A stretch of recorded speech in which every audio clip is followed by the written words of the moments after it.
What if I told you that a play from almost 250 years ago holds a perfect, almost shockingly accurate mirror to our world today? Well, that's what we're going to do. We are going to deconstruct Richard Brinsley Sheridan's The Rivals, basically take it apart like this masterfully built machine, piece by piece. We're going to check out every gear, every spring, to really get why its satire still hits so hard. Ready to get our hands dirty? I mean, think about it. That pressure to project a perfect, totally curated life, that obsession with your status, with likes, with followers, it's not new, not at all. Sheridan was calling out this exact impulse way back in the 1770s. He was holding up a mirror to a society that was just as obsessed with appearances as we are. Sound familiar? So, how do we even start to unpack this comedic machine? Well, first things first, we need to look at its blueprint. See, The Rivals is a perfect example of a very specific kind of play, and that's our starting point. And that genre is called the comedy of manners. The name really tells you everything you need to know. This isn't about slapstick or cheap jokes. Nope. It's this sophisticated, witty kind of comedy that's designed to expertly poke fun at the absolutely absurd rules and habits of the wealthy elite. So, what makes this genre tick? Well, every comedy of manners is basically built on three core pillars. First, it's all about mocking the upper class. Second, the humor comes from really sharp, intelligent dialogue, not people slipping on banana peels. And third, its main goal is to expose hypocrisy, that massive gap between who people pretend to be and who they actually are. Okay, so we have the blueprint. Now, let's talk about the stage where this all plays out. For a satire this sharp, the setting isn't just some random backdrop, it's a critical part of the machine itself. Sheridan's choice of setting was just genius. He picked 18th century Bath. This was the place to be. Think of it as a mashup of a luxury resort and your most dramatic social media feed.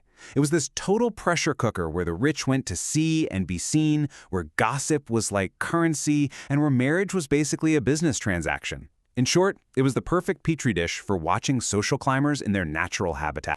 And this quote from one of the servants in the play, a character named Fag, it just nails the world Sheridan is making fun of. It's a world of shallow, self-absorbed people chasing pleasure. And this is the exact mindset he's about to completely dismantle with comedy. All right, the stage is set. Now let's look at the engine that drives this whole comedic machine forward. The plot is this fast-paced, really intricate engine, and it runs on one thing, and one thing only: deception. So, the play's engine is fueled by two central lies. First, you've got our hero, Captain Absolute, who's pretending to be a poor soldier to win over Lydia Languish, who has this romantic fantasy of marrying someone poor.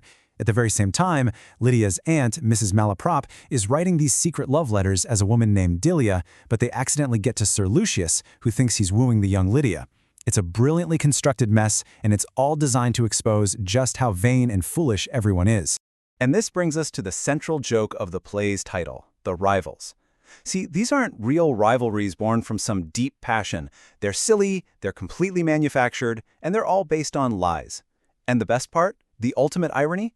Captain Absolute is literally his own rival. He's competing against the fake person he invented. As he says himself, I have a rival in my friend, and I have a rival in my own person. It's perfect. Okay, so we've got the blueprint, the stage, and the engine. Now let's zoom in on the individual components that make this machine so unbelievably funny. The characters, and, of course, the language. A key part of any comedy of manners is the stock character. A recurring type that represents a specific social flaw. And there's no better example in the history of theater, maybe, than Mrs. Malaprop. Her character is built on three satirical pillars. She's desperate to sound intelligent, she's obsessed with social climbing, and she is a walking, talking hypocrite. Her most famous trait is how she comically misuses words, a habit so iconic it actually gave us the term malapropism. She wants so badly to use big fancy words to sound smart, but she gets them hilariously wrong. For instance, she'll praise someone as the pineapple of politeness, when, of course, she means pinnacle. And this is where the satire really lands a punch. The core of her character's humor is her complete hypocrisy. She is constantly lecturing everyone else on how to behave and how to use language correctly, all while making an absolute fool of herself. But it's not just Mrs. Malaprop's mistakes. The play's real fuel is its language. The dialogue is just crackling with witty repartee. These sharp, quick back and forths that just slice through all the social pretension. Just take this quote from the servant Fag, who brilliantly tears down the whole aristocratic idea of honor, calling it a marvelous false friend that's totally useless once you're dead. It's a razor-sharp critique, all delivered with a little smile. So, we've taken the machine apart piece by piece. Now let's put it all back together and see exactly why this 250-year-old design is still so incredibly effective. The Rivals is just a masterpiece of comedic engineering because all its parts work in perfect harmony. The deceptive plot, the stock characters, the witty dialogue, and that high society setting of Bath, they all mesh together like these perfect precision gears. They create a machine engineered for one purpose: sharp, entertaining social ridicule. And two final features really cement its legacy as a classic. First, that hyper-focus on manners and etiquette brilliantly blows up society's obsession with hollow rules. And second, you have the mandatory happy ending, right? Despite all the chaos, everyone ends up married and social order is restored. And this is so important. The goal isn't to preach some heavy moral lesson. It's to provide lighthearted ridicule and, most of all, entertainment.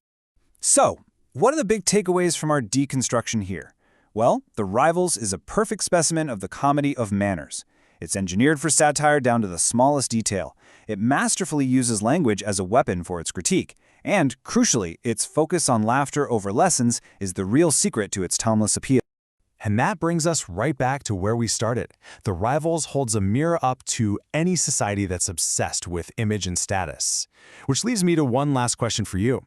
If Sheridan were writing today, what parts of our own surface-level society, I'm talking everything from influencer culture to corporate jargon, what do you think would be most ripe for a modern comedy of manners? It's definitely something to think about.